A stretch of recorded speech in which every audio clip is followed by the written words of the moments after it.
Are you looking for a device that can play Game Boy Advance games perfectly, has a satisfying when closed, and can even play Nintendo DS games? Well, you've come to a snappy solution, and I think the Anbernic RG35XXSP is one of the new handhelds, and I think it may be one of my actually favorite ones.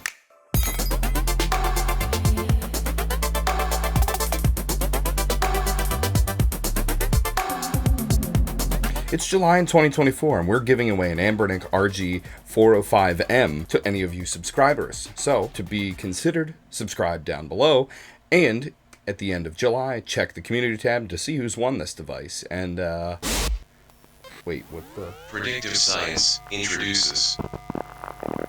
Hello, I am Note. Your neural observation dictation expedient. I'm not sure if this is some AI thing that's going to help in a minor way that wasn't really a problem before.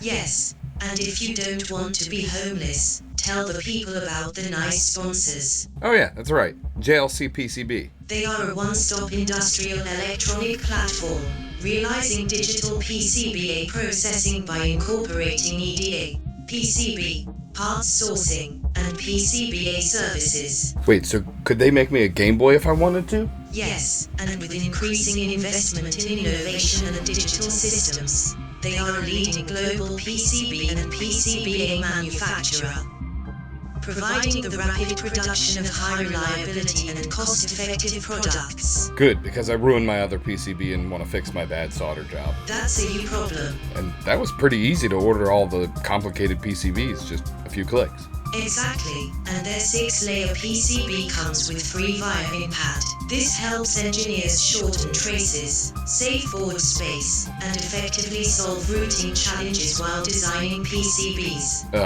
Okay. Additionally, they offers free INIC 2U surface finish and conducts 4-wire low resistance via inspection to ensure optimal PCB performance. Sure. With that type of quality, maybe you can make me a portable construct. I can't believe you're already asking for things. So remember to sign up using the link below and try JLCPCB 6-layer PCBs. And I am talking to you.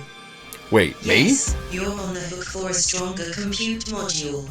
Ugh, I just want to talk about handhelds. And that's exactly what we're gonna do. And this is some fantastic hardware.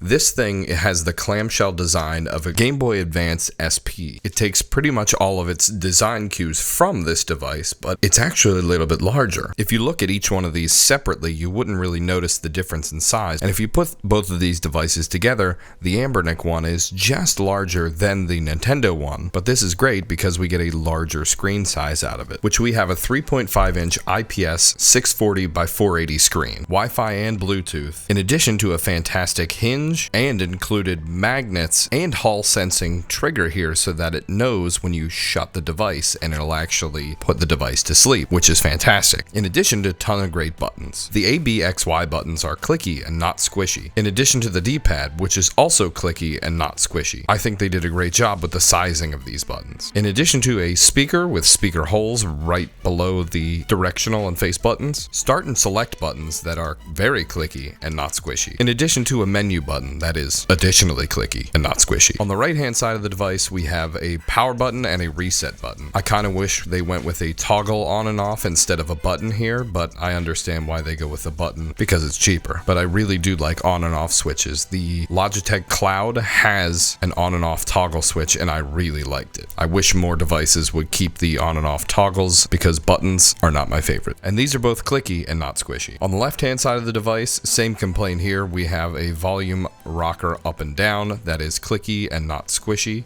and I kind of wish we had that vertical pot that goes up and down versus the buttons here on the original SP, but it's totally fine. On the top of the device, we have L1, L2, R2, and R1. They're side-by-side shoulder buttons, and in between them we have a USB-C port and a mini HDMI port, not a micro HDMI port. Down at the bottom of the device, we have a headphone hole for just headphones, and 2 SD card slots. And on the back of the device, we have the Anbernic logo in addition to a battery cover, so that means you can take this battery out and replace it if you ever need to, which We may have to, because this device is pretty fantastic and I plan on having mine for a long while. In addition to all that great hardware, we also have the hinge here, which has one stopping point at about 3/4 of the way open, kind of like where the original DS was open to, and I think with the larger screen size, this did really well on where it actually sits. I am quite a fan of the device's ergonomics, even though everything on this device is clicky and not squishy. Oh yeah, and it has a 3300 milliamp hour battery.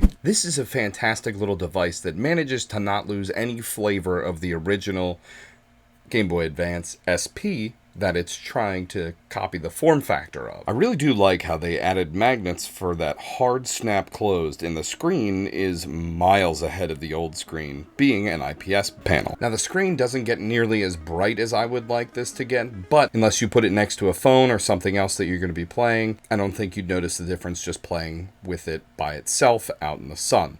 So let's talk about that software next, because there's a bunch of interesting things I think this thing provides. And what we have here is a Linux-based operating system, and you're going to be able to play a ton of different emulators here. Everything from the Game Boy, Game Boy Color, Super Famicom, all the way up to the PlayStation plays perfectly fine on here. Your Game Boy Color and Game Boy Advance games play particularly well on here, and I think with the control scheme of this device, it's a perfect fit, in addition to being able to play Pico 8 games and things like Dreamcast and N64 games. But the problem we have with games that need a joystick are there is no joystick on this device, so you're going to be relegated to the D-pad for all of your directional inputs, meaning if you have a game that you can remap the joystick, like in Mario Kart N64 here, you can do it, but it's not the best experience, so I wouldn't buy this device specifically for that. In addition, we also can play Nintendo DS games on here, which are fantastic. Any games that you're not going to need the touchpad for, all of the buttons can be remapped for, so your games like Pokemon or any sort of non-touch interface games are going to play fantastic on here. In addition to PSP games, which I'm not a huge fan of PSP games on this device because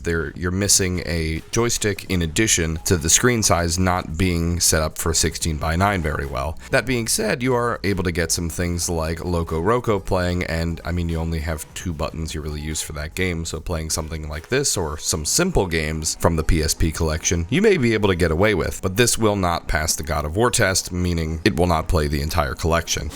Let me jump in here. Thank you to litnxt.com for sending this over. And you forgot the 8-hour battery life. I wouldn't mind being portable for even 8 hours. No, I'm not going to make you one of these. Fine. To be portable. No, you have to live in the basement. But other than that, I think my favorite things on this console are Nintendo DS, Game Boy Advance, and PlayStation on this device. They all seem to work very well. The software and the power level is pretty much as far up as I would go for this device, because it being this form factor with just a D-pad, you're not going to be able to take advantage of anything with joysticks. So N64 does play on here, but it's one of those things where it's like it does play, you have to remap all the buttons to get it to work with the D-pad, and then you're still going to be missing an input. So the power level I think they left this at, which is the Nintendo DS and like PSP era of things, I think that's totally fine for what this device is giving us. I understand that the software is a little bit bare bones, but the hardware for me completely makes up for the base operating system not being as flashy and functional as some of the other user-based experiences you would get from a device that's been out for a long time. And some things that I really do like are the form factor of this device. That being said, the screen size, the clamping power, the little magnets they added there just for that little extra snap, I think has been done really well, and the design of this device is fantastic. And as this device is out for longer, generally Anbernic lets people do things with the software that they want to do, because this is a small Linux-based system and generally people are able to change these around. This also sharing firmware with the Anbernic RG35XXSP and all of the vertical handhelds. I guarantee you people are going to make a soft patch and get new software on this thing pretty soon. And the software really didn't bother me. I took this device on a 12-day vacation, was able to play it, keep it in my bag, and not really worry about it due to having the clamshell design, and the battery was able to be paused while it was closed and not lose a ton of charge while it's sitting in that clamshell mode in standby. It was a great addition to something larger like a Steam Deck or Switch that you just kind of want to throw in your pocket while you're sitting waiting in line at the airport or waiting in line to get on a cruise ship in my current travels. So, if you like this type of content, let me know in the comment section below if you'd like to see more handhelds like this. I also have some cool videos planned about some older consoles that have been out for a long time, and some repair videos coming up. So subscribe if you like any of those. And if you have any other questions about emulators, check out some of these videos, because we've done quite a few of these at this point, and there's tons of information out there on which ones you should be looking at or wanting to buy, or maybe it's something broken that needs fixed that we can help you out with. So take a look. No. He is going to ask me for help. Just no. I want outside. And we'll see you in the next one.